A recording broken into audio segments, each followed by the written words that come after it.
जय हिंद दोस्तों।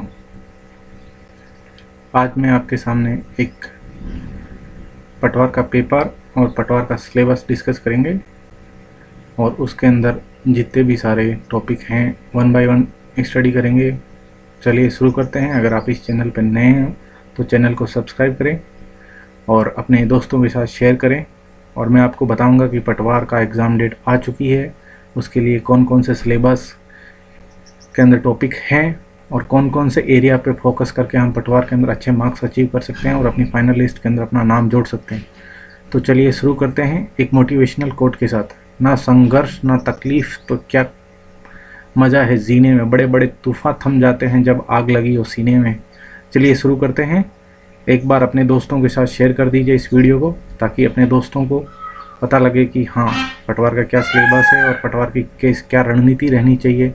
चलिए शुरू करते हैं। सबसे पहले देखते हैं पटवार का क्या सिलेबस है, उसके अंदर क्या मार्क्स डिस्ट्रीब्यूशन है और क्या प्रीवियस ईयर के साथ क्या चेंजेस किए गए हैं। तो ये पटवार का 2019 के अंदर ये वैकेंसी आई थी, उसका लेटेस्ट जो सिलेबस है उसके अंदर क्या चेंजेस किए गए हैं वो मैं आपके सामने डिस्कस कर रहा हूँ। जिसके अंदर पहले पटवार का 2 एग्ज़ाम होता था, जिसके अंदर प्री तथा मेन होता था। इस बार क्या किया है कि मेन को हटा दी, मेंस को हटा दिया गया है।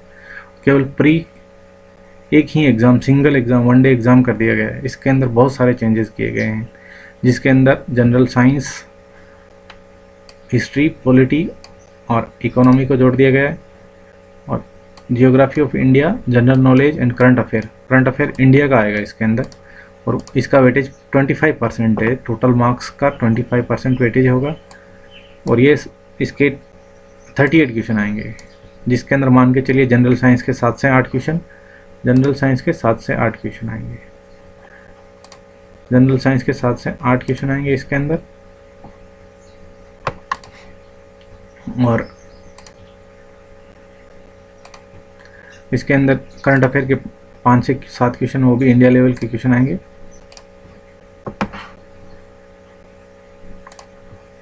जनरल साइंस के इसके अंदर 7 से 8 क्वेश्चन आएंगे। जियोग्राफी में से 5 से 6 क्वेश्चन मिलेंगे और 5 से 6 क्वेश्चन मिलेंगे हिस्ट्री में से। 5 से 6 क्वेश्चन हिस्ट्री में से और 5 से 6 क्वेश्चन मिलेंगे करंट अफेयर्स में से।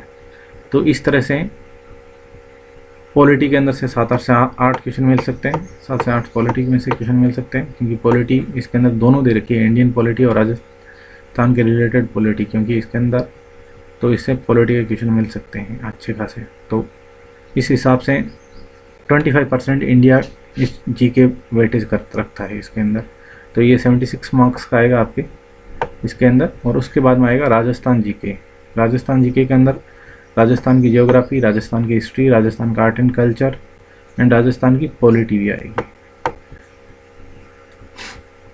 पॉलिटी। और ये आएंगे 20% वेटेज के। तो ये इसके आएंगे 30 क्वेश्चन टोटल और ये आएंगे 60 मार्क्स के। तो अब तक हमने 2 सब्जेक्ट्स देखे, जिसके अंदर इंडिया जीके था उसके अंदर और राजस्थान जीके था। इंडिया जीके 76 मार्क्स का आएगा। ये सेकंड मेजर पार्ट है पेपर का। फर्स्ट मेजर पार्ट पे हम अभी डिस्कस करेंगे कि कौन सा मेजर पार्ट ज़्यादा है और कौन सा सिलेक्शन डिसाइडिंग फैक्टर होगा।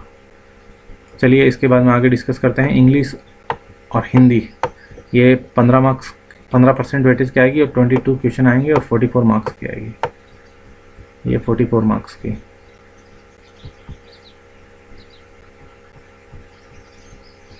और उसके बाद में आती है मेंटल एबिलिटी और रीजनिंग, सबसे बड़ा और सबसे आसान। मैं सबसे आसान इसलिए बोलूँगा क्योंकि इसके अंदर मैथ्स के चैप्टर कम कर दिए गए हैं और मैथ्स के बहुत सारे आसान चैप्टर इसके अंदर डाले गए हैं, जिसको हम अभी वन बाय वन मैथ्स के टॉपिक देखेंगे और उसके बाद में इसका एनालाइज भी करेंगे कि कौन कौन से मैथ्स के टॉपिक हैं। और उसके बाद में एक प्रीवियस ईयर का पटवार प्री 2015 का पेपर भी डिस्कस करेंगे आपके साथ में, जिसके अंदर हम बताएंगे आपको कैसे पेपर को सोल्व किया जाता है, कैसे टाइम को सेव किया जाता है और कैसे मतलब क्वेश्चंस को अटेम्प्ट करना है और कैसे क्वेश्चन को छोड़ना है। तो चलिए इसका वेटेज है 30%। सबसे बड़ा और सिलेक्शन डिसाइडिंग फैक्टर मैथ और रीजनिंग 45 क्वेश्चन आएंगे 90 मार्क्स के। 90 मार्क्स, ऑलमोस्ट 1/3 पेपर आज आता है। और बेसिक कंप्यूटर 10% 15 क्वेश्चन आएंगे और ये भी 30 मार्क्स के। तो इस हिसाब से टोटल 300 मार्क्स का पेपर आएगा पटवार का, जिसके अंदर हमने 1 बाय 1 बताया। साइंस का इसके अंदर बड़ा रोल रहेगा, जनरल साइंस का, क्योंकि जनरल साइंस में से इसके अंदर जनरल साइंस के अंदर फिजिक्स, केमिस्ट्री एंड बायोलॉजी दोनों के क्वेश्चन पूछे जाएंगे। और उसके बाद में हिस्ट्री के अंदर ज़्यादा फोकस एरिया रहेगा मिडिवल इंडिया और एशियंट इंडिया, मिडिवल और मॉडर्न इंडिया से ज़्यादा क्वेश्चन पूछे जाएंगे। और मॉडर्न पॉलिटी के अंदर से भी 7 से 8 क्वेश्चन आने के चांसेस है।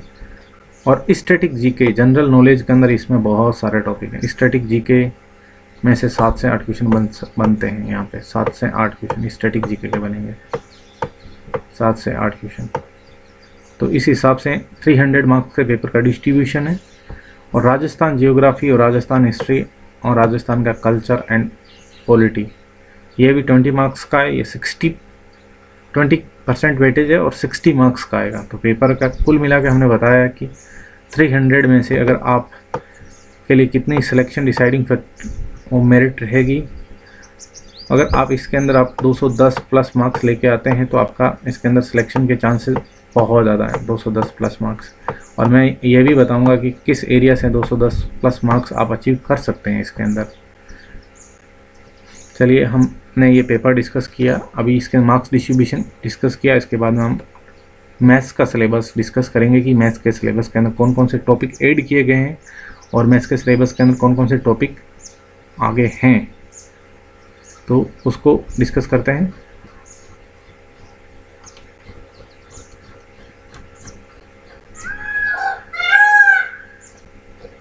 ये रहा मैथ्स और रीजनिंग का syllabus.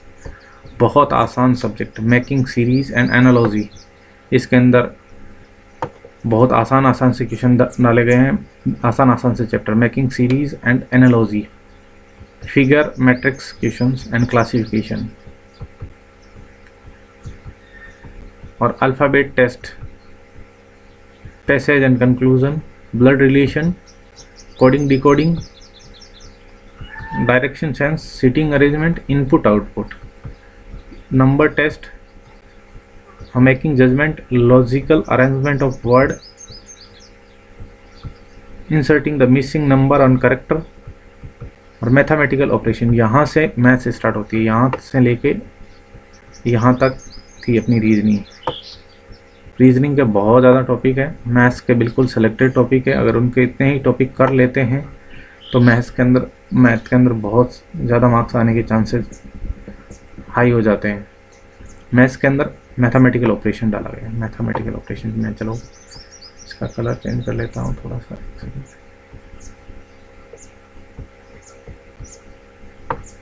Mathematical operation, area volume दे रखा है। Mathematical operation, average, ratio, area and volume, percentage, simple and compound interest, unitary method and profit loss. तो कुल मिला के हम आपको सीधे डायरेक्ट एंड शॉर्ट में बताएं तो इसके अंदर केवल एडवांस मैथ्स की इसके अंदर एडवांस मैथ्स का एक भी टॉपिक नहीं डाल रखा। सिंपल मैथमेटिक्स जैसे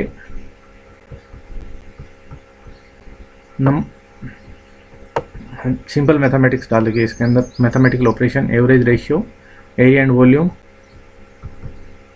और SI CI और unitary method and profit loss. तो मैं अभी आपके सामने एक पेपर भी डिस्कस करूंगा जिसके अंदर मैं इन सब के रिलेटेड जो प्रीवियस ईयर पटवार 2015 के अंदर पेपर के अंदर आए हुए हैं, उन पेपर के अंदर क्या लेवल रहा है क्वेश्चन का प्री के अंदर। और मैं आने वाले दिनों में आपके साथ पटवार मेंस का भी पेपर डिस्कस करूंगा जिसके अंदर मैं ये बताऊंगा आपको कि इसका क्या लेवल रहता है पटवार का और क्या लेवल रहा था पीछे वाले पेपर के अंदर, आने वाले में क्या रहेगा। तो मैथमेटिकल ऑपरेशन, एवरेज, रेशियो, तो हमें इसके टॉपिक गिने तो इसके टॉपिक बनते हैं केवल एक, ये टॉपिक मैथमेटिकल ऑपरेशन, दूसरा एवरेज रेशियो, तीसरा चौथा टॉपिक बनता है average and area and volume, percentage, compound interest, simple interest, unitary method and profit and loss. तो कुल मिला के ये गिनती के टॉपिक हैं, 3, 2, 5 और 3, 8। केवल 8 टॉपिक में से पेपर बनने के चांस है, क्योंकि इसके अंदर आपके आएंगे 90 मार्क्स का पेपर। अगर आप रीजनिंग और मैथ्स कर सकते हो तो आपके पेपर के अंदर 90 मार्क्स यहाँ से सिक्योर होते हैं। और मैथ्स और रीजनिंग ऐसा सब्जेक्ट है, यहाँ से क्वेश्चन गलत होने के चांसेस बिल्कुल 0 के बराबर रहते हैं। तो मैं आपको ये बता दूं कि यहाँ से आप maximum marks 90 out of 90 achieve कर सकते हैं। और हमने बताया था कि इसकी कट ऑफ 210 प्लस के आसपास रहने की संभावना है अभी।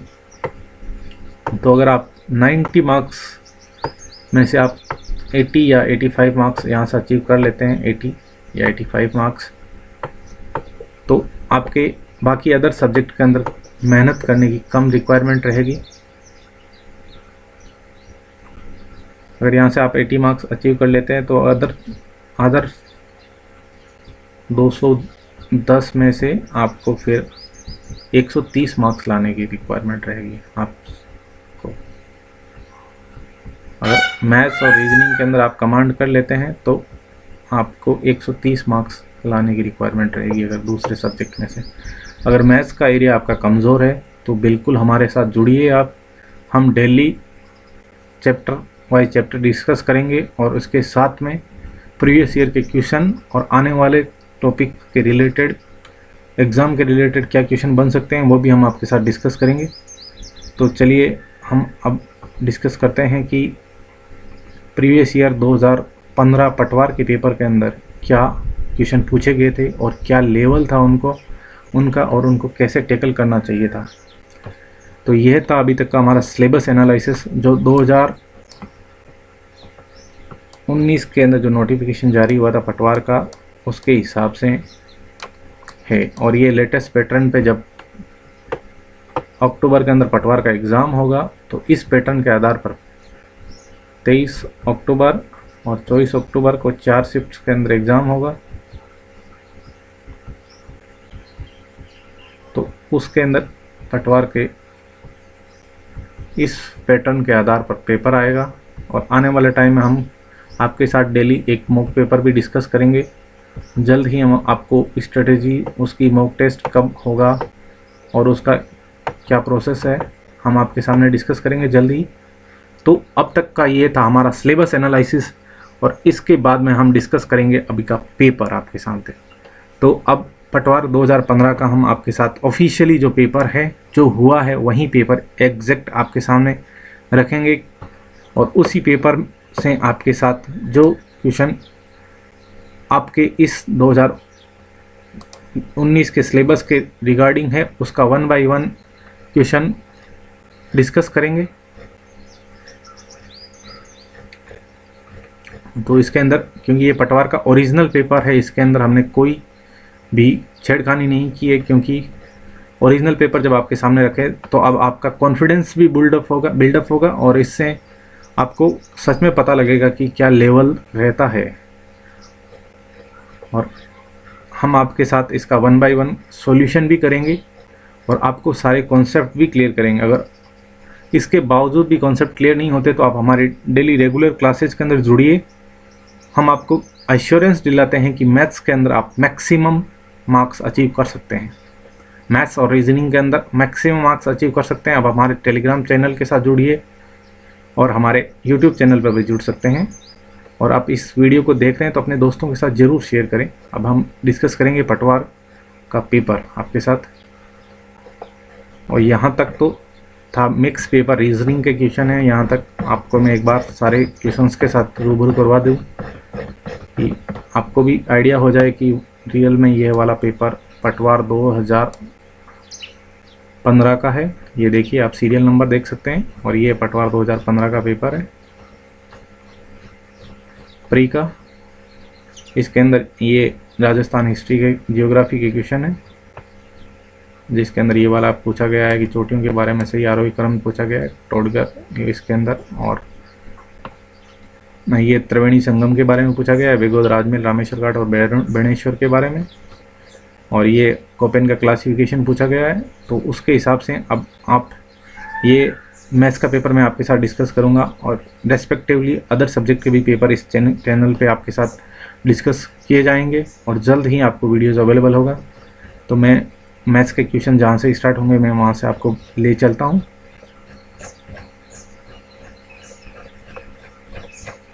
मैथ्स के क्वेश्चन लगभग 70 के आसपास स्टार्ट हो रहे हैं। चलिए, ये वाला रीजनिंग का क्वेश्चन है। चलिए, यहाँ से 73 क्वेश्चन से स्टार्ट होता है। जैसे कि आपने प्रीवियस वीडियोस नहीं देखे तो आप देख सकते हैं हमारे टेलीग्राम चैनल पे और यूट्यूब चैनल पे भी सर्च करके मैथ्स के परसेंटेज मैंने स्टार्ट कर दिया है। वहाँ पे आप देखेंगे तो आराम से आपको क्लियरली समझ में आएगा कि परसेंटेज के कैसे सोल्व करते हैं। और देखिए इस क्वेश्चन के अंदर आपने क्या पूछा गया है, मैं आपको वो डिटेल में एक्सप्लेन करता हूँ। देखिए, इसके अंदर पूछा गया है, मनोज एक परीक्षा में उत्तीर्ण होने के लिए 36% अंक प्राप्त करने थे। मतलब 36% पे मनोज उस पेपर को क्वालिफाई कर जाता, पास हो जाता। मतलब उसने 24% मार्क्स अचीव किए। 36% में से उसने 24% मार्क्स अचीव कर लिए थे, फिर भी वो 9 अंकों से अनुत्तीर्ण हो गया। मतलब वो 9 नंबर से फेल हो गया। तो हमें गिवन क्या है, 36% उसका क्वालिफाइंग मार्क्स है, और वो फेल कितने से हुआ है, 24% से। 24% मार्क्स उसके अचीव कर लिए, तो उसका डिफरेंस कितना हुआ, कितने परसेंट मार्क्स हैं वो फेल हुआ है, 12% मार्क्स हैं वो फेल हो गया है। कितने परसेंट, 12% मार्क्स हैं फेल हो गए हैं। और हमें 12% मार्क्स की वैल्यू मिल रखी है, 9 नंबर से वो फेल हुआ है। तो हमें पूछा गया है कि वो टोटल पेपर के अंदर मार्क्स कितने थे, कितने नंबर का पेपर था। तो हमें 12% की वैल्यू दे रखी है 9, तो 1% की वैल्यू कितनी हो जाएगी, 9/12, और 100% की हो जाएगी बाई इंटू 100। तो इसको सॉल्व करेंगे तो आ जाएगा 75। तो इस हिसाब से इस लेवल के क्वेश्चन आए हुए हैं परसेंटेज के रिलेटेड। परसेंटेज का टॉपिक अभी भी इसी के अंदर नए वाले सिलेबस के अंदर है, हटाया नहीं गया है। परसेंटेज एक इम्पोर्टेंट चैप्टर है अर्थमेटिक का। अर्थमेटिक की जान है परसेंटेज। अगर अर्थमेटिक आपको स्ट्रॉन्ग करना है तो परसेंटेज आपकी टिप्स पे होना चाहिए। आपको परसेंटेज के अंदर सोचने की ज़रूरत नहीं पड़नी चाहिए। परसेंटेज का कैसा भी क्वेश्चन हो आप बिना पेन चलाए, मेरे को ये एक्सप्लेन करना था इसलिए आपको टाइम लगा, वरना आप इस क्वेश्चन को हमारे साथ जुड़ के हमारे जो मैं ट्रिक्स बताता हूँ उसके अंदर आप 1 बाय 1 स्टेप को फॉलो करते हो तो आप निस्संदेह आप इसको चुटकियों में फ्रैक्शन ऑफ सेकंड्स के अंदर इसको सोल्व कर सकते हैं। जैसे 36% मार्क्स चाहिए थे, उसने 24% मार्क्स अचीव कर लिए इसने, तो उसको डिफरेंस कितना था, 12% मार्क्स है वो फेल हुआ। 12 की वैल्यू 9 दे रखी है, 9 तो 1 की वैल्यू कितनी आ जाएगी, 9/12, और 100 की वैल्यू आ जाएगी 75। इस हिसाब से आप चुटकियों के अंदर सोल्व कर सकते हैं बिना पेन चलाए, माइंड ही माइंड के अंदर। नेक्स्ट वाला क्वेश्चन ये भी परसेंटेज बेस्ड है। एक कस्बे की वर्तमान जनसंख्या 1,76,400 है और उसमें 5% की दर से प्रतिवर्ष वृद्धि हुई है, और 2 वर्ष के बाद कस्बे की जनसंख्या थी 2 वर्ष पूर्व इसने पूछा है प्रेजेंट की वैल्यू दे रखी है, 2 ईयर बिफोर की वैल्यू पूछी गई है। तो 5% इंक्रीमेंट होता है तो इसकी वैल्यू क्या होगी, 5% की इंक्रीमेंट हुआ है तो इसकी वैल्यू हो जाएगी, फ्रैक्शन बनता है इसका 1/20, 5 का 1/20,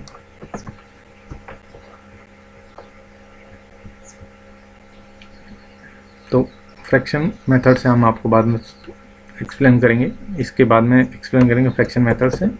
चलिए मैं आपको पहले बेसिक मेथड से एक्सप्लेन करता हूँ, उसके बाद में फ्रैक्शन मेथड से अचीव बताएंगे और उसके बाद में फ्रैक्शन मेथड के एडवांसेस बताएंगे। पहले बेसिक मेथड से आप समझ लीजिए कि 5% के हिसाब से इंक्रीमेंट हो रहा है, तो 100 पे 105 हो जाएगी, 100 की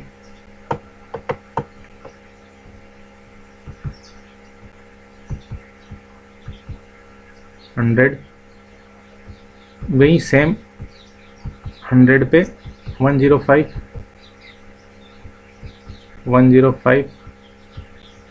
डिवाइड बाई 100,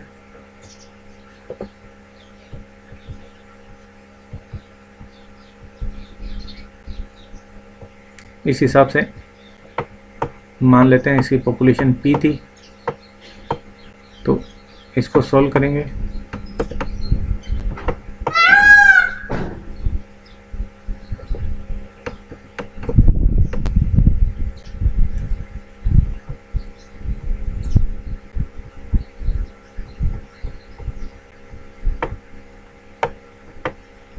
P इसको इसकी वैल्यू दे रखी है 1,76,400। इसको सोल्व करेंगे तो इसकी वैल्यू आएगी, इसके डिवाइड के अंदर आ जाएगा 1050, ये वाली वैल्यू इसके डिवाइड में चली जाएगी, 105 इंटू 105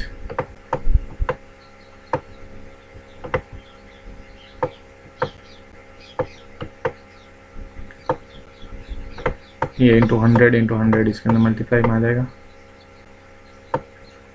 तो 100 इंटू 100 इसके अंदर मल्टीप्लाई में आएगा, तो ये इसको कट जाएगा यहाँ से, या 20, ये ऊपर आएगा 20,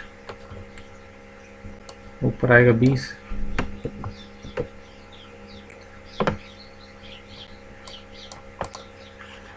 ऊपर आएगी 20 वैल्यू 20, और नीचे आएगी 21 इंटू 21, तो इसको सोल्व करने के बाद में इसकी वैल्यू आएगी 1,60,000। तो दूसरा वाला मैं जो मेथड बता रहा था फ्रैक्शन मेथड में आपके लिए फ्रैक्शन मेथड से सॉल्व करके बताता हूँ मैं आपको। फ्रैक्शन मेथड देखिए 5% इंक्रीमेंट हो रहा है, 5% इंक्रीमेंट हो रहा है 100 पे, तो इसका फ्रैक्शन बनेगा 1/20, 1/20 इसका फ्रैक्शन बना। तो इंक्रीमेंट 20 पे 1 का हो रहा है, तो इसका फ्रैक्शन बनेगा आफ्टर 5% इंक्रीमेंट 21/20।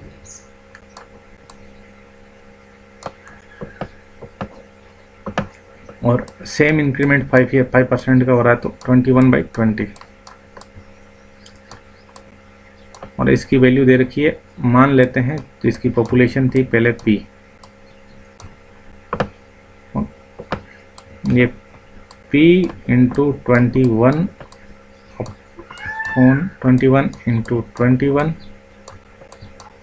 डिवाइड बाई 20,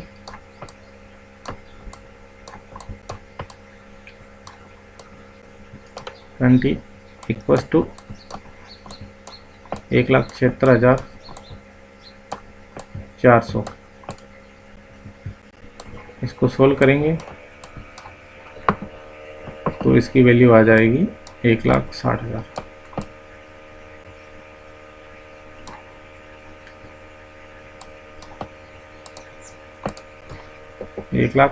इसकी वैल्यू आ जाएगी। तो इस हिसाब से हमने सोल्व किया इसको। चलिए हम नेक्स्ट क्वेश्चन पे चलते हैं, क्योंकि परसेंटेज का बहुत ही इम्पोर्टेंट रोल है, और परसेंटेज के बिना आप इसके अंदर कुछ भी नहीं सोल्व कर पाओगे। आप परसेंटेज के बहुत सारे क्वेश्चन आते हैं, देखिए आपके पास परसेंटेज के 1 क्वेश्चन, परसेंटेज का 2 क्वेश्चन, परसेंटेज का 3 क्वेश्चन। ये पेपर मैंने नहीं बनाया, ये पेपर ओरिजिनल पेपर है जो पटवार 2015 के परी के अंदर आया हुआ था, और इसी हिसाब से अगली कड़ी के अंदर ये वाला क्वेश्चन भी आ रहा है, पटवार के परीक्षा के अंदर आया हुआ था। ये वाला क्वेश्चन आप देखिए, मैं आपको एक्सप्लेन करता हूँ इसको डिटेल के अंदर। ऐसा क्वेश्चन आने की और भी संभावनाएं हैं। एक 1440 रुपये में एक घड़ी बेचने पर 10% उसको लॉस होता है। There is a 10% loss if a watch is sold for 1440 rupees. At what price it should be sold to get 15% profit. तो इसके अंदर पूछा गया है कि एक घड़ी को 1440 रुपये में सेल करने पर उसको 10% का नुकसान होता है, और उसको क्या रेट पे बेचें कि उसको 15% का प्रॉफिट हो। क्या रेट पे उसको बेचें कि उसको 15% का प्रॉफिट हो। तो मैं इसको आपको डिटेल के अंदर एक्सप्लेन करता हूँ, चले ये यहाँ पे इसको एक्सप्लेन करता हूँ। देखिए 1440 रुपये ने उसको मैं बेचा तो उसको 10 रुपये का नुकसान हुआ। तो उसने 10 रुपये का नुकसान हुआ, 90 में माना। लेट सीपी कॉस्ट प्राइस इसकी 100 थी, मान लिया इसको सीपी 100, और लॉस कितना है 10%। लॉस 10%,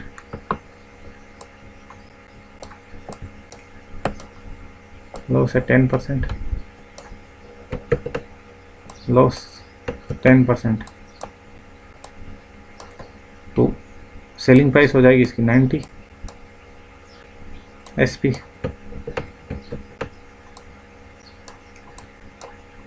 सेलिंग प्राइस हो जाएगी इसकी 90। तो एक पे हो रही है इसकी 90, 100/90 हो जाएगा इसका। और उसकी अगर x वैल्यू है 1440 है तो इसको इंटू x वैल्यू है तो इसको x मल्टीप्लाई में आ जाएगा। अगर 1440 वैल्यू है 1440 तो 100/90 इंटू 1440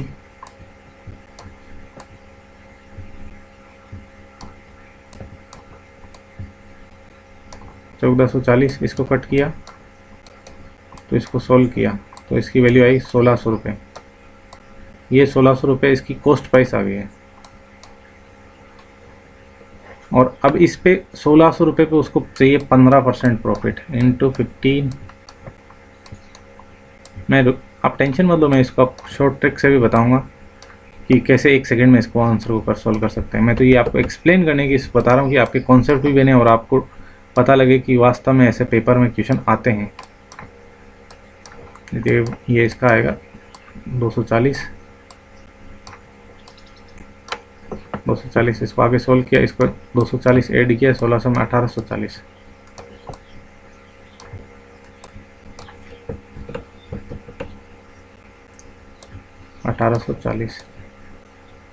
तो इसकी सेलिंग प्राइस आ जाएगी, सेलिंग प्राइस की वैल्यू आ जाएगी 1840। सेलिंग प्राइस की वैल्यू आ गई 1840 रुपये। देखिए यहाँ पे ऑप्शन ए इसका करेक्ट हो जाएगा। तो आपने अब तक के 4 क्वेश्चन डिस्कस किए, चारों क्वेश्चन 3 क्वेश्चन डिस्कस किए आपने तब तक, 1, 2 और 3 क्वेश्चन डिस्कस किए। तीनों क्वेश्चन परसेंटेज बेस पे थे और मैं इसका शॉर्ट ट्रिक बता रहा हूँ। 1 सेकंड, परसेंटेज इसी का सेम का क्वेश्चन शॉर्ट ट्रिक बता रहा हूँ। 1 सेकंड आपको कि आपको इसने दे रखी है 10% में। मान लिया इसकी एक्स प्राइस थी और उसको 10% लॉस हुआ। 100 प्राइस थी, उसको 10% लॉस हो गया तो 90। अब इसको चाहिए 15% प्रॉफिट, तो ये 15% प्रॉफिट होगा तो 115 हो जाएगी इसकी वैल्यू। 115 100 पे। अब इसको चाहिए, इसकी वैल्यू दे रखी है 1440। तो यहाँ से x सॉल्व करेंगे तो x की वैल्यू आ जाएगी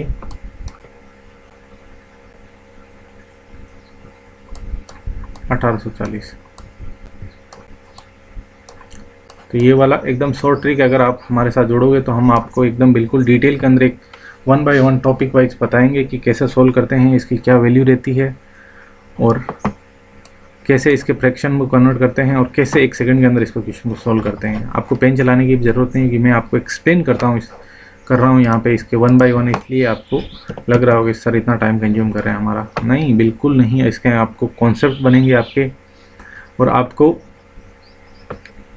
बिल्कुल पता लगेगा कि रियल के अंदर, पेपर के अंदर कैसा पेपर आता है। तो ये टाइम एंड उसका पाइप एंड सिस्टम का पेपर है टाइम एंड वर्क इसका पाइप एंड सिस्टम का। इसके अंदर एक टंकी 16 घंटे में भर सकती है, उसके अंदर छेद होने के कारण ये 24 घंटे में भरेगी। तो अगर अकेली टंकी होती तो वो भरती 16 घंटे में, एक काम को करती 16 घंटे में, तो उसकी एफिशिएंसी हो जाती 1/60। बट उसके अंदर छेद हो गया है तो उसकी एफिशिएंसी हो गई 1/24, मतलब ये 24 घंटे लगाती है। तो अब दोनों को माइनस करेंगे, 1/24 48 आ जाएगा इसका वैल्यू। तो इसको सॉल्व करेंगे तो इसका एलसीएम लेंगे तो 3 - 2, तो छेद की एफिशिएंसी मतलब छेद कितने घंटे में कितना टाइम निकाल रहा है, तो 1/48। तो एक काम करने में उसको 1/48 टाइम लग रहा है एक काम करने के लिए। तो टोटल काम करने के लिए 48 आवर्स लगेगा। मुझे पता है आपको बिल्कुल भी समझ में नहीं आया, मुझे पता बिल्कुल भी समझ में नहीं आया। मैं आपको एक बार और एक्सप्लेन करता हूँ। अगर एक काम करने में उसको टोटल लगता है 16 दिन, तो एक दिन में वो कितना करेगा, 1/16 काम करेगा, 1/16 काम करेगा। वहीं एक ए है सेम, वो कर रहा है बट उसके अंदर एक छेद हो गया है टंकी के अंदर, बी मान लेते हैं, तो उसको ये करेगा 1/1 24 दिन में कर रहा है सेम काम। तो उसकी सेम काम की उसकी एफिशिएंसी हो जाएगी 1/24। 1/24 अब दोनों में सब्ट्रैक्ट करेंगे तो बी की एफिशिएंसी आ जाएगी। तो बी की एफिशिएंसी इसके अंदर, बी का काम करने की क्षमता आ जाएगी 48 डेज। 48 डेज तो 48 आवर्स के अंदर 48 आवर्स के अंदर ये टंकी को खाली कर देगा। तो इस हिसाब से मैंने आपको समझाया कि टाइम एंड वर्क का कैसे, इसका पाइप एंड सिस्टम का कैसे क्वेश्चन आता है, कैसे इसके अंदर टाइम,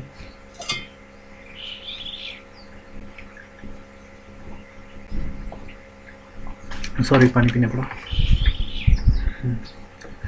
चलिए इसको आगे सोल्व करते हैं। नेक्स्ट वाला क्वेश्चन,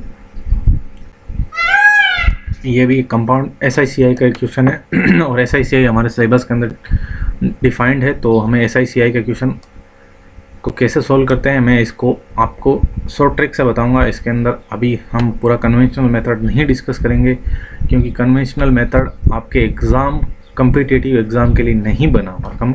आपको शॉर्ट ट्रिक से ही सोल्व करना पड़ेगा। मैं इसकी शॉर्ट ट्रिक बताता हूँ आपको कन्वेंशन इसकी। चलिए इसके अंदर दे रखा है 10% इंटरेस्ट रेट दे रखी है, 10% इंटरेस्ट दे रखी है, 2 वर्ष का CI दे रखा है और उसकी वैल्यू है 420 रुपये। पहले मुझे आप बताएंगे कि CI होता क्या, कंपाउंड इंटरेस्ट होता क्या। कंपाउंड इंटरेस्ट होता है कि कंपाउंड इंटरेस्ट कब पिक्चर में आता है, जब इंटरेस्ट पिक्चर में आता है। जब इंटरेस्ट ऑलरेडी अवेलेबल है तभी कंपाउंड इंटरेस्ट आएगा। जैसे मैं बात करता हूँ 100 रुपये मैंने कंपाउंड इंटरेस्ट पे लिए 2 साल के लिए 10% रेट पे। मैं आपको एक्सप्लेन कर रहा हूँ इसके लिए। 10% रेट पे मैंने 100 रुपये लिए, 10% रेट पे मैंने 100 रुपये लिए, 100 रुपये लिए, 100 रुपये। तो 1 साल के बाद में इसका इंटरेस्ट कितना होगा,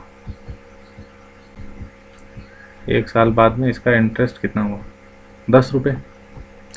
वहीं दूसरी साल अगर मैं इसी को सेम CI को सेम अमाउंट को मैं 10% रेट पे सिंपल इंटरेस्ट पे दे देता,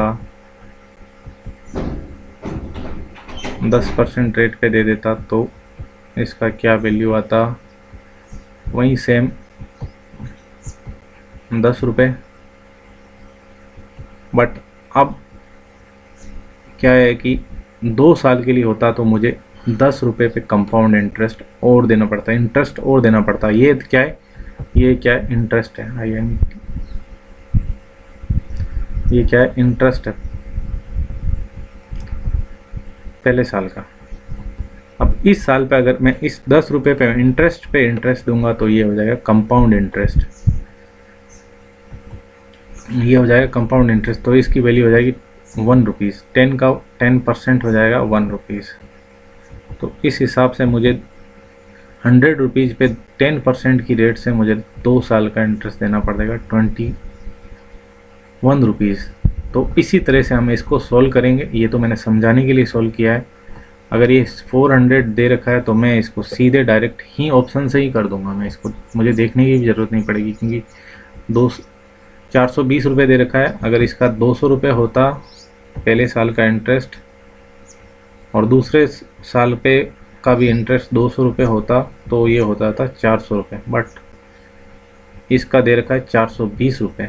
इसका मतलब ये है कि 200 का 10% होता है 20। इस पे 200 पे 10% इंटरेस्ट लगाया है इसने, 10% इंटरेस्ट लगेगा तो ये उसकी वैल्यू आ जाएगी 400 रुपये, 420 रुपये।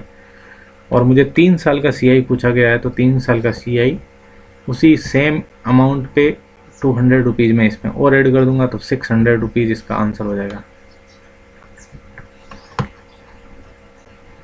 चलिए नेक्स्ट क्वेश्चन पे चलते हैं। नेक्स्ट क्वेश्चन भी बहुत तगड़ा क्वेश्चन, नंबर सिस्टम का क्वेश्चन है। नंबर सिस्टम में क्या दे रखा है कि मैं इसको ऑप्शन से आपको एलिमिनेट करना सिखाऊंगा। आप जब कभी ऐसा लगे कि आपके क्वेश्चन के अंदर आपको कोई मेथड नहीं आ रहा है इसका क्या करें, तो उस क्वेश्चन को आप ऑप्शन से ट्राई करने की कोशिश कीजिए, हो सकता है आप आंसर करेक्ट हो जाए। वरना आप इसको वैल्यू लेके x मानोगे, उसके अंदर आप अलजेब्रा लगाओगे तो पूरा उसके अंदर टाइम कंज्यूम होगा बहुत ज़्यादा। तो आप इसको ना, मैं रिकमेंड करूँगा कि आप इसको सीधे डायरेक्ट ऑप्शन मेथड से कीजिए, इससे आपका टाइम कंज्यूम कम होगा और आप इसे डायरेक्टली सॉल्व कर सकते हैं। मैं इसको चारों ऑप्शन के साथ आपके साथ जो गिवन ऑप्शन है उसके साथ मैं आपको सॉल्व करके एक्सप्लेन करूँगा। पहले मैं वैल्यू लूँगा 3। पहले मैं क्वेश्चन एक्सप्लेन करता हूँ आपको। किसी संख्या के घन और उसके वर्ग के मानों का अंतर 100 है, 100। उसके वर्ग और संख्या का डिफरेंस, स्क्वायर और संख्या का डिफरेंस दे रखा है 20। तो वो नंबर क्या होगा? मैं मान लेता हूँ कि 3 मेरा नंबर है। अगर मैं 3 का क्यूब करता हूँ, घन करता हूँ, तो इसकी वैल्यू आती है मेरे पास 90 पर। तो और इसका स्क्वायर करता हूँ तो इसकी वैल्यू आएगी मेरे पास 27। तो ये तो मेरा ऑप्शन हो नहीं सकता कि डिफरेंस की वैल्यू इन दोनों के डिफरेंस की वैल्यू इससे भी ज़्यादा आ जाएगी, घन से भी वैल्यू 100 से भी वैल्यू ज़्यादा आ जाएगी। बिल्कुल पॉसिबल नहीं है। तो ये तो मेरा ऑप्शन हो ही नहीं सकता। मैं जाता हूँ बी ऑप्शन पे। बी ऑप्शन के अंदर वैल्यू दे रखी 5। 5 का क्यूब होता है 125। Everybody knows the value of cube of 5 is 125 and the square of 5 is 25। तो हम इसको सॉल्व करेंगे तो हमें मिलेगा इसका 100। ये 100 मिल गया, इसकी वैल्यू 100 मिल जाएगी। तो नेक्स्ट उसने आगे इसी लाइन में दे रखा the difference between the square and the number is 20। There is the value of the square is 25 and the difference and value of the number we have taken the 5। तो then we will take the difference between the square and the number is that we will receive the 20। so हमारा इसके अंदर ये answer आ जाएगा, B option हमारा correct हो जाएगा। B option हमारा करेक्ट हो जाएगा। ये वाला स्ट्रीम एंड बोर्ड का क्वेश्चन है, आपके सिलेबस के अंदर अभी नहीं दे रखा तो मैं यहाँ डिस्कस नहीं करूँगा। और ये वाला area and surface area and volume का दे रखा है तो मैं आपको इसका एक्सप्लेन करूँगा और प्रॉपर इसका मेथड भी आपके साथ डिस्कस करूँगा। चलिए मैं इसको सॉल्व करता हूँ। इसके अंदर दे रखा है कि एक आर रेडियस के 4 स्क्वायर दे रखे हैं और इसको चारों कम्युनिकेटेड है। जब हम क्लास में पढ़ाते हैं तो हम क्लास के अंदर डायरेक्टली इसकी वैल्यू रटवा देते हैं 6/7 r²। और क्योंकि ये एक स्टैंडर्ड केस है, उसके बाद में भी आपको एक स्टैंडर्ड केस इसी पेपर के अंदर देखने को मिलेगा, जो डायरेक्ट जो क्लास के अंदर क्लासरूम के नोट्स में से आता है, सीधे डायरेक्टली क्वेश्चन पूछा गया था। मैं इसको एक्सप्लेन करता हूँ, इसकी वैल्यू 6/7 r² कैसे आई। मैं इसको मानता हूँ, अगर आपको एक्सप्लेन करता हूँ, ये है सर्कल, सॉरी मैं ये लेता हूँ, ये है सर्कल।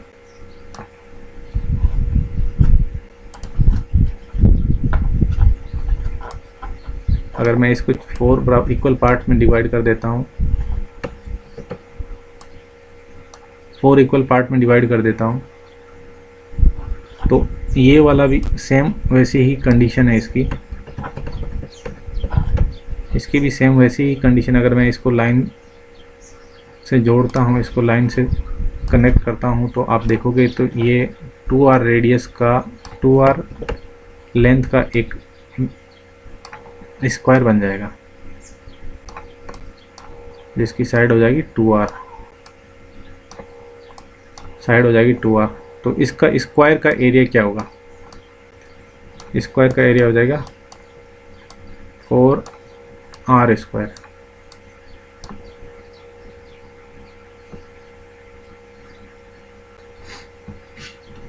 स्क्वायर का एरिया हो जाएगा 4r²। तो इसको हम आगे फर्दर सोल्व करेंगे। इसका एरिया कितना होगा, इसको आप सोल्व करेंगे, ये है 4r²।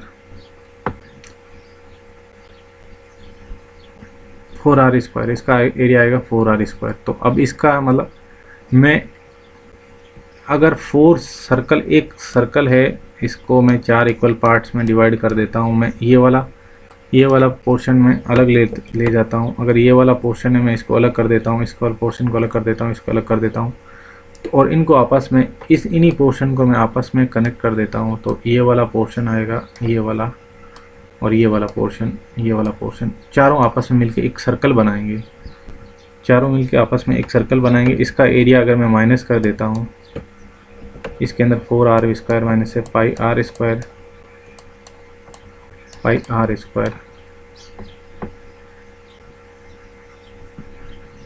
πr² को मैं माइनस कर देता हूँ, तो इसकी वैल्यू आ जाएगी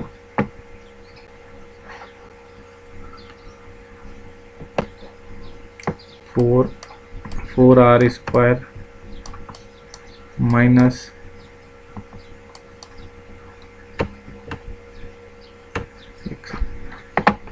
इधर लिखता हूँ 4r² माइनस पाई की वैल्यू रख देता हूँ 22/7 into r²।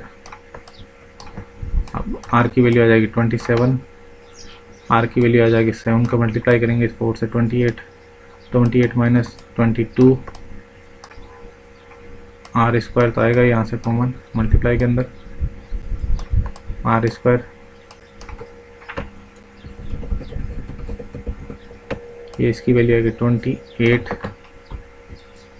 28r² minus 22r²,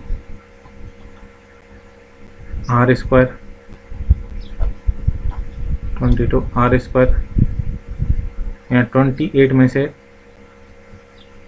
22r जाएंगे तो 6/7r बच जाएगा। तो इस हिसाब से इसका आंसर आ जाएगा 6/7r²। तो ये वाला एक स्टैंडर्ड केस है, आपको मैंने सोल्व करके बताया है आपको। और इसी तरह से जो भी जितने भी सारे स्टैंडर्ड बनते हैं, जैसे मैं बताता हूँ आपको जितने सारे स्टैंडर्ड केस बन सकते हैं, मैं अगर यहाँ पे एक्सप्लेन करूँ तो एक ये सर्कल है,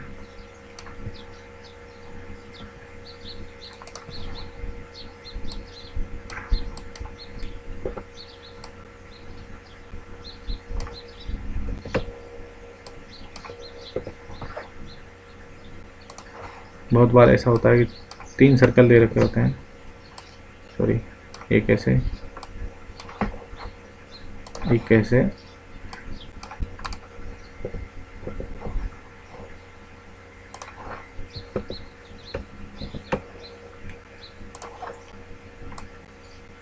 एक ऐसे सर्कल दे रखा है, एक ऐसे सर्कल दे रखा है और एक ऐसे सर्कल दे रखा है, जिसके बीच के अंदर ये वाला एरिया होता है ना, ये वाला एरिया, इस एरिया के बारे में पूछ लेता है। तो ये भी एक स्टैंडर्ड केस है, इसको भी हम सोल्व करेंगे क्लास के अंदर। आप जुड़िए हमारे साथ क्लासरूम के अंदर, लाइव प्रोग्राम के अंदर अटेंड कीजिए हमारी लाइव क्लासेस, उसके अंदर हम बताएंगे।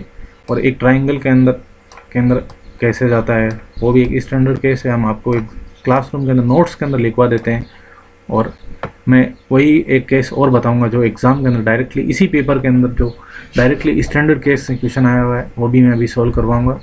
चलिए इस क्वेश्चन को आगे बढ़ते हैं। नेक्स्ट वाला क्वेश्चन टाइम एंड वर्क का है। टाइम एंड वर्क का भी मैं क्वेश्चन सॉल्व करवा देता हूँ। ये 8 मजदूर है, एक काम को 16 डेज में करते हैं और 8 ने मिलकर 2 दिन काम किया। उसके बाद 8 मजदूर और आ गए, तो 66 मजदूरों ने मिलकर कितना काम किया, कितने दिनों में काम किया। तो इसको सॉल्व करने के लिए क्या करेंगे हम, एक हमारे पास फॉर्मूला होता है MDH इक्वल टू MDH। जैसे ही हम MDH फॉर्मूला लगाएंगे, ये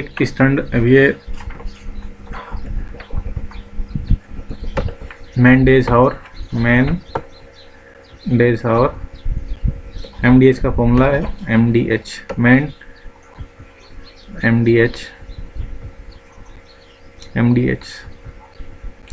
जैसे ही MDH का फॉर्मूला अप्लाई किया इसके अंदर,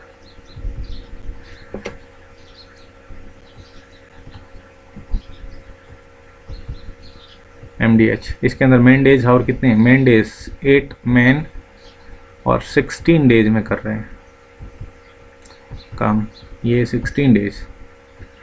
उसके बाद में इतना काम वहीं 8 मजदूर 2 दिन करते हैं, 8 मजदूर 2 दिन करते हैं, 8 × 2 प्लस बचा हुआ काम क्या था, बचा हुआ काम था, हमें नहीं पता कि कितना काम बचा, 2 दिन काम किया 8 मजदूरों ने। उसके बाद में आगे 8 मजदूर और टोटल मजदूर कितने हो गए। इसके अंदर गिवन क्या है कि हमें क्वेश्चन के अंदर वैल्यू दे रखी है कि 16 डेज के अंदर 8 मजदूर काम करते हैं। तो उसके बाद में हम सोल्व किया, आगे देखें तो टोटल काम हो गया ये वाला 8 × 16 टोटल काम, MDH के हिसाब से टोटल काम हो गया ये। उन्होंने 8 ने 2 दिन काम किया, उसके बाद में 8 मजदूर और आ गए, तो 16 टोटल आ गए 16 मजदूर। अब हमें नहीं पता कितने दिन काम करेंगे, ये x डेज काम करेंगे।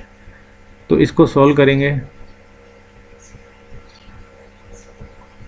16 8 × 16 इक्वल टू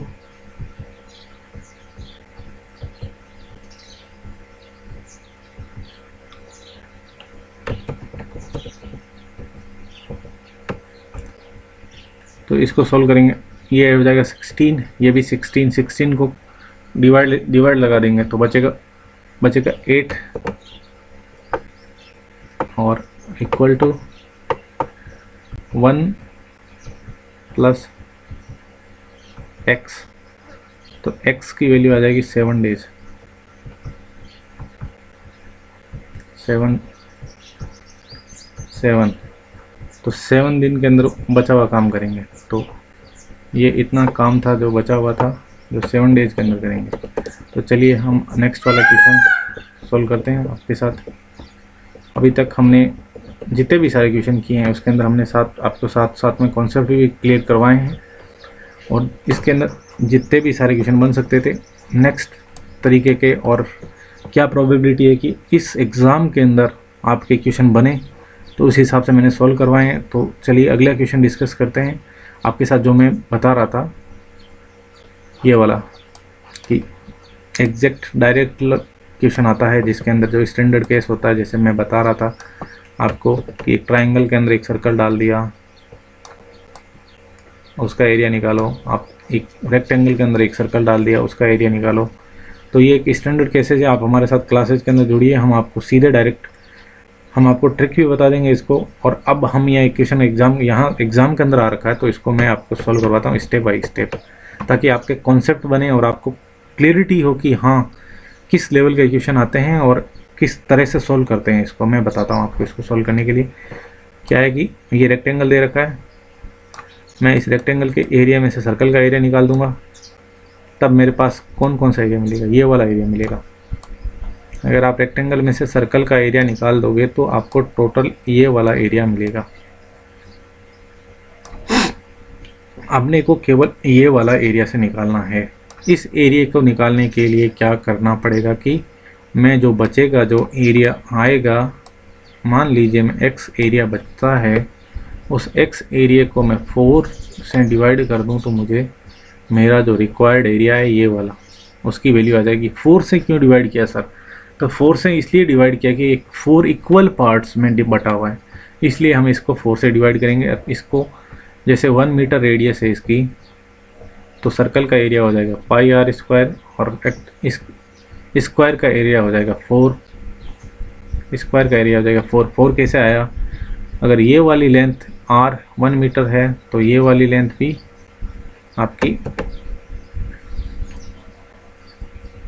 यहाँ से यहाँ, ये वाली भी 1 होगी, और ये वाली, ये यहाँ 1, ये भी यहाँ 1, तो ये दोनों अपोजिट डायमीटर पे है, तो इसलिए इसकी वैल्यू हो जाएगी 2, डायमीटर की वैल्यू हो जाएगी 2, और ये दोनों यहाँ टच कर रहे हैं तो इसका स्क्वायर 2 इंटू 2, स्क्वायर का एरिया होता है ए स्क्वायर, या साइड स्क्वायर का हो जाएगा 2 का स्क्वायर 4, और एरिया ऑफ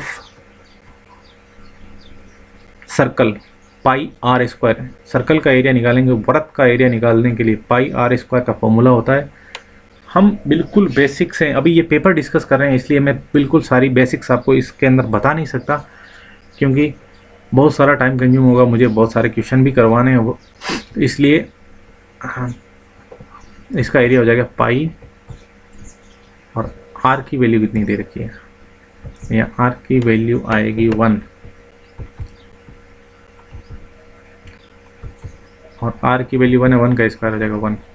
तो ये वाला एरिया आ गया इसका, मतलब पूरे एरिया, इसका मतलब इस चीज़ का एरिया आ गया, जो मैं बता रहा था रेड लाइट एरिया कर रखा है, ये वाला एरिया आया। अब अपने को केवल ये वाला एरिया चाहिए, केवल एक, मैं इसको 4 से डिवाइड कर दूंगा, तो 4 से डिवाइड कर दूंगा तो 4 से 4 ये कट जाएगा, 1 बचेगा, 1 माइनस पाई बाई 4 वर्ग मीटर आ जाएगा। आपको इस चीज़ का भी ध्यान रखना है, कभी या कभी आपके सेम आंसर मिलेंगे, पर उसकी यूनिट को ज़रूर चेक कर लेना। यूनिट को चेक नहीं करोगे तो आपको, अगर यहाँ वर्ग मीटर की जगह क्यूब मीटर दे देता, या वर्ग दे देता केवल, या सेंटीमीटर दे देता, कुछ भी दे देता ना, अगर यहाँ पे यूनिट के अंदर डिफरेंस कर देता तो आपका आंसर गलत हो जाता। आपने इतनी सारी मेहनत की हुई है तो ये बेकार हो जाती। चलिए अब नेक्स्ट क्वेश्चन पे पढ़ते हैं। ये वाला अलजेब्रा की क्वेश्चन है, ये भी एक स्टैंडर्ड केस टाइप का क्वेश्चन है। आप देखते हैं आंसर निकाल सकते हैं। इसका आंसर क्या आएगा? 2.6 इसका आंसर आएगा। मैं आपको इसको सॉल्व करवा देता हूँ। चलिए देखिए आंसर क्या आएगा इसका, देखिए मैं बताता हूँ आपको। A cube plus b cube,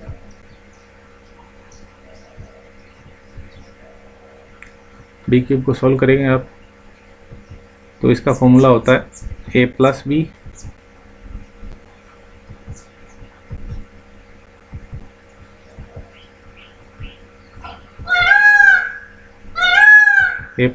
into a square minus a B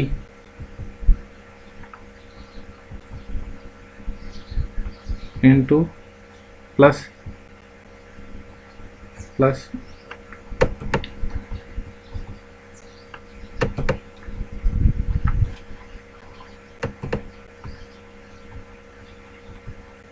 B square.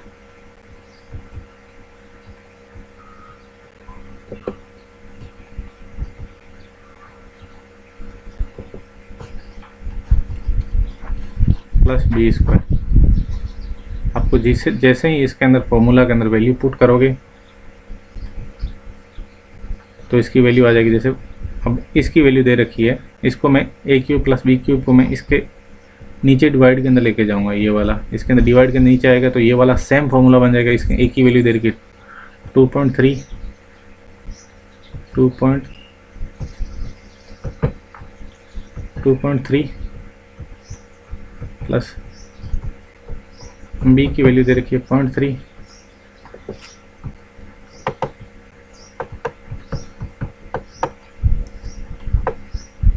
B की वैल्यू दे रखी है 0.3, दोनों को ऐड करेंगे 2.6 आ जाएगा। इसी हिसाब से इसका आंसर हो जाएगा 84 का 2.6 आंसर आ जाएगा। नेक्स्ट क्वेश्चन दे रखा है कि परसेंटेज का क्वेश्चन है, बहुत अच्छा क्वेश्चन है। वैसे इसको परसेंटेज और एरिया दोनों में आप सॉल्व कर सकते हैं। परसेंटेज के अंदर जिसको ऐसे जैसे सॉल्व करेंगे इसको, परसेंटेज के अंदर इसको कि एक वर्ग है इसकी भुजा को 50% इंक्रीमेंट कर दिया जाता है, तो इसके एरिया को मैं इसको डायरेक्टली सॉल्व करवा सकता हूँ, बट इसको मैं आपको 1 बाय 1 करवाऊँगा। अगर एक इसका साइड x है, मैं इसको 100% मान के करवाऊँगा आपको सॉल्व। आप ट्रिक के लिए आप हमारे साथ पूरे कॉन्सेप्ट, पहले कॉन्सेप्ट समझिए, उसके बाद में ट्रिक समझेंगे तो वो आपका कैसा भी क्वेश्चन है आप उसको सॉल्व कर सकते हैं। पहले मान लीजिए आप किसका 100 स्क्वायर था, 100 इसका एरिया था, इसका आंसर तो 125 आ जाएगा, मुझे पता है, बट आपको कॉन्सेप्ट समझाने के लिए मैं आपको पहले इसकी साइड को मान लेता हूँ मैं 100 और 100 दोनों को स्क्वायर, इसका एरिया आ जाएगा 10,000।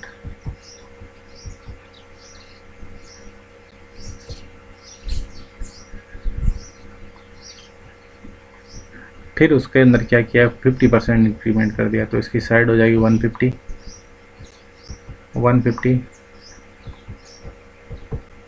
और 150। इसको मैं सीधे डायरेक्टली अभी इसको मल्टीप्लाई करूँगा तो साइड स्क्वायर के हिसाब से इसका 22,500 आ जाएगा। 22,500 इसकी वैल्यू आ जाएगी। 22,500 आने के बाद में मैं इसको ओरिजिनल एरिया को सब्ट्रैक्ट करूँगा। ओरिजिनल एरिया हमारा था 10,000, तो इसकी वैल्यू बच जाएगी 12,500। 12,500 को सॉल्व करेंगे, 12,500 का परसेंटेज निकालें। परसेंटेज इंक्रीमेंट के तक percentage change in percentage upon original percentage. Original percentage कितना था 10,000, ओरिजिनल वैल्यू कितनी थी 10,000। 10,000 में से डिवाइड लगाएंगे तो कितना आ जाएगा इंटू 100, इसको ये जाएगा 1.25 इंटू 100,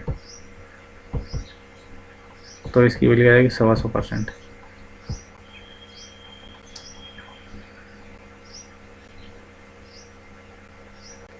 इसको सॉल्व किया ऐसे, और जो ट्रिक मैंने अभी बताई थी उसके हिसाब से एक सीधा सा क्वेश्चन आ रहा है, सेम उसी के आधार पर क्वेश्चन है, सेम इसका तो आंसर आ जाएगा। चलिए एक ये वाला क्वेश्चन बताए थे, अलजेब्रा का क्वेश्चन है, ये आपके टॉपिक के अंदर भी नहीं है इस बार के, फिर भी मैं सॉल्व करवा देता हूँ क्योंकि इस बार के पटवार के टॉपिक के अंदर नहीं है ये वाला। एक इसके अंदर पूछा गया एक गाय और कुछ मुर्गे दे रखे हैं, कुछ some cows and some hens, some cocks दे रखे हैं, उसके पैरों की संख्या दे रखी है और उसके सर की संख्या दे रखी है।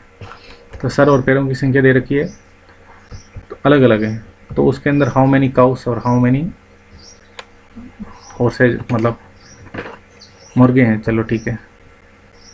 तो वो निकालने के लिए अगर आपके पास 48 काउस है, 48 हेड है, अगर मैं सारी की सारी मान लेता ये गाय हैं,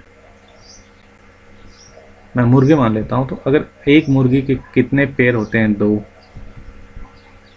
कितने पैर होते हैं 2, तो टोटल पैर कितने होते हैं 96 पैर उसके हिसाब से। और गिवन कितने हैं अपने को, गिवन कितने हैं 140। 140 में से 96 को निकाल दूंगा, कितने पैर एक्स्ट्रा चाहिए अपने को,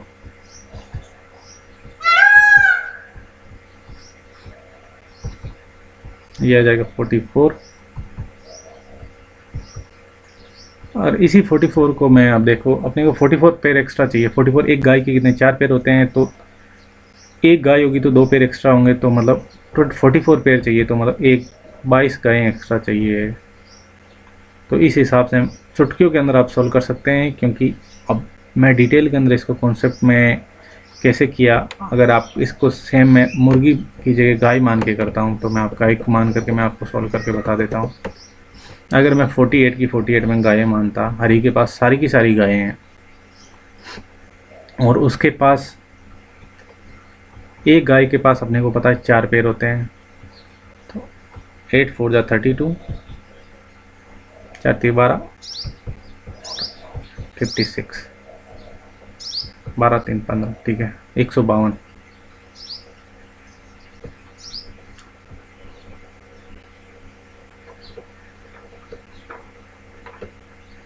सॉरी 8 चौक 32, 5 चौक 20, 4 चौक 16, 16 और 3 19, 192, 140, ये 140 नहीं,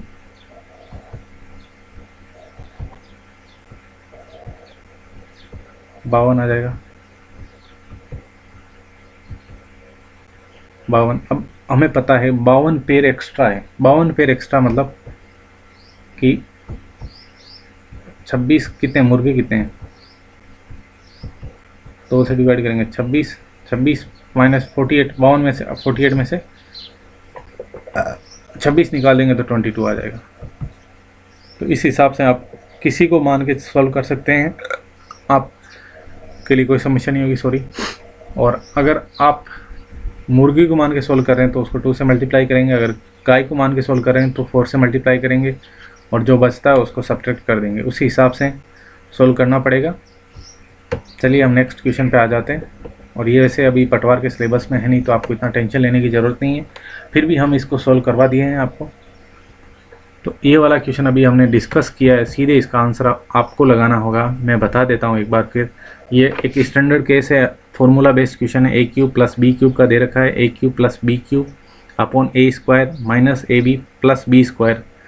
तो इसके अंदर a की वैल्यू 0.4 है, b की वैल्यू 0.6 है, इसको ऐड करेंगे a + b आ जाएगा, इस a + b की वैल्यू आ जाएगी 1, इसका सीधा आंसर हो जाएगा a + b 1। ये एक ट्रिग्नोमेट्री का क्वेश्चन है, आपके सिलेबस में नहीं है ट्रिग्नोमेट्री, तो इसलिए आपको परेशान होने की ज़रूरत नहीं है। ये सीक्वेंस एंड सीरीज के क्वेश्चन है।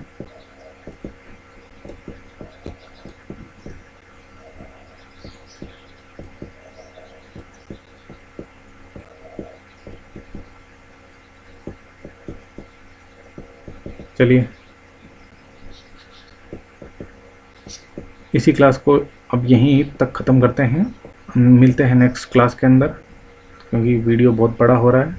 चलिए, अभी तक आप इस चैनल पे नए हैं तो इस चैनल को सब्सक्राइब करें और बेल आइकन को ज़रूर प्रेस करें ताकि आपको आने वाले नए वीडियोज़ के नोटिफिकेशन मिलते रहें, और अपने दोस्तों के साथ ज़रूर शेयर करें। और मैंने आपको इस वीडियो के अंदर डिस्कस किया है कि क्या क्या इम्पोर्टेंट चैप्टर्स हैं, जैसे हमने बताया कि परसेंटेज, एज, और इसके अंदर डिस्कस किया इस वीडियो के अंदर। और मैंने स्ट्रेटजी बताई कि आप 90 मार्क्स इसके अंदर मैथ्स के अंदर आप 90 में से 90 मार्क्स स्कोर कर सकते हैं। मैंने आप पेपर सामने रखा है पटवार का 2015 का। इस पेपर के अंदर आपको देखा होगा कि कोई भी ऐसा क्वेश्चन था जिसको आप नहीं सोल्व कर सकते, ऐसा नहीं था। अगर आप ढंग से एक बार पेन भी चलाने की ज़रूरत नहीं होगी, अगर आपने एक बार भी हमारे कोर्सेज को देख लिया होंगे तो आपको पेन भी चलाने की ज़रूरत नहीं होगी। तो आप जुड़िए हमारे साथ रेगुलर इसी तरह से। धन्यवाद, जय हिंद।